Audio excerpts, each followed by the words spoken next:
Hi guys, इस छोटे से वीडियो में जानेंगे और मेडिकल टर्मिनोलॉजी के बारे में। हमने आगे के वीडियो में भी कुछ मेडिकल टर्मिनोलॉजी के बारे में डिस्कस किया था, तो यहाँ पे कुछ और मेडिकल टर्मिनोलॉजी के बारे में मैं बताऊंगा। ओके, तो उसमें देखें तो पार्किंसंस डिजीज़ में ब्रेडिकाइनेसिया। अब पार्किंसंस डिजीज़ क्या है? तो पार्किंसंस डिजीज़ जो है वो एक नर्व सिस्टम से रिलेटेड एक रोग है। यहाँ पे पेशेंट जो है वो धीरे धीरे चलता है, तो उसको बोलते हैं ब्रेडिकाइनेसिया।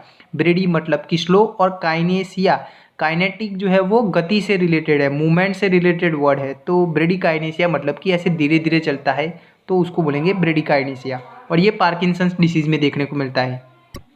आगे की टर्म है कैचेक्सिया। कैचेक्सिया मतलब कि वीकनेस। ओके, किसी बीमारी की वजह से आपको अगर कोई किसी लॉन्ग टर्म की बीमारी की वजह से, क्रोनिक बीमारी की वजह से क्या रहता है कि ऐसे आपका मसल वेस्टिंग होता है, मांसपेशियाँ ऐसे कमज़ोर रहती है, आपको वीकनेस फील होती है और मांसपेशियाँ ऐसे पतली बन जाती है, तो उसको बोलेंगे कैचेक्सिया। कैचेक्सिया है वो ट्यूबरक्लोसिस, टीबी में भी देखने को मिलता है। ओके, आगे की टर्म है कोइलोनाकिया। कोइलोनाकिया मतलब क्या? तो यहाँ पे कोइलोनाकिया मतलब कि जो नेल्स हैं, ओके, नाखून है वो ऐसे चम्मच आकार के बन जाना, स्पून शेप ऐसे नेल बन जाते हैं, तो उस टर्म को बोलते हैं कोइलोनाकिया। आगे की टर्म है एनजीओ। ओके, तो एनजीओ जो है वो खून की नसों के लिए, खून की नलियों के लिए यूज होने वाला वर्ड है।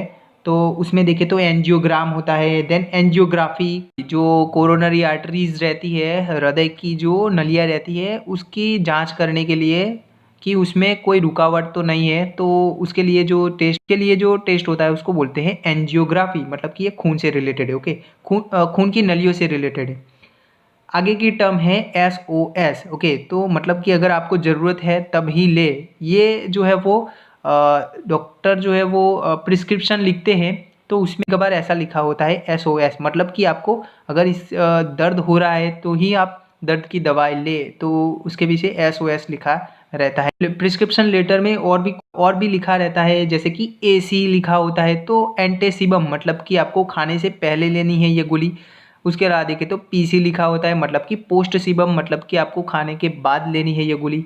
उसके अलावा देखें तो कुछ और टर्म भी प्रिस्क्रिप्शन में लिखते हैं डॉक्टर। उसमें देखें तो OD, then BID, then TDS, then QID ऐसा लिखा रहता है। ओके, तो उसमें देखें तो OD मतलब कि आपको एक बार लेनी है, देन आता है BID, बी सिन डाई, मतलब कि आपको 2 बार ये गोली लेनी है। उसके अलावा देखें तो आता है TDS, मतलब कि ये 3 बार लेनी है, और लास्ट में आता है QDS, तो आपको ये जो है वो 4 टाइम लेनी है। ओके, आगे की टर्म है CABG।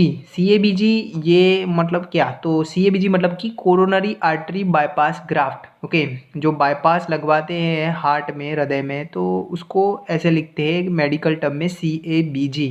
ओके, आगे की टर्म है D/C और DC, ऐसा लिखा रहता है। तो D/C और DC का मतलब रहता है डिसकंटिन्यूएशंस और डिस्चार्ज। ओके, पेशेंट को डिस्चार्ज करते हैं तो ऐसा DC और D/C लिखा हुआ मिल सकता है। उसके अलावा देखें तो डिसकंटिन्यूएशन, आपको ये मेडिसिन बंद करनी है तो बंद कर देनी है, तो ऐसा सजेशन के लिए भी डॉक्टर DC लिखते हैं। ओके, उसके अलावा देखें तो आगे की टर्म है GTT मतलब कि ड्रॉप्स, आपको ये मेडिसिन एज अ ड्रॉप्स लेनी है। ओके, देन आगे देखें तो HS लिखा हुआ मिलता है, तो इसको बोलते हैं होरासोमनी, मतलब कि आपको ये गोली जो है वो एट अ बेड टाइम, सोने से पहले लेनी है। ओके, उसके अलावा देखें तो ऐसे हैशटैग कभी कभार देखने को मिलता है, तो हैशटैग जो है वो फ्रैक्चर को इंडिकेट करता है। ओके, आगे की मेडिकल टर्म है लामा, डामा और DOPR। बाय द वे, इसके ऊपर मैंने अलग से वीडियो बनाया है, वो देख ले पहले। ओके,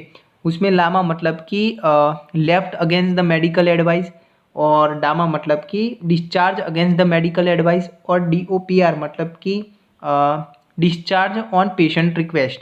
ओके, तो आई होप आपको कुछ मेडिकल टर्म जानने को मिली होगी। Thank you.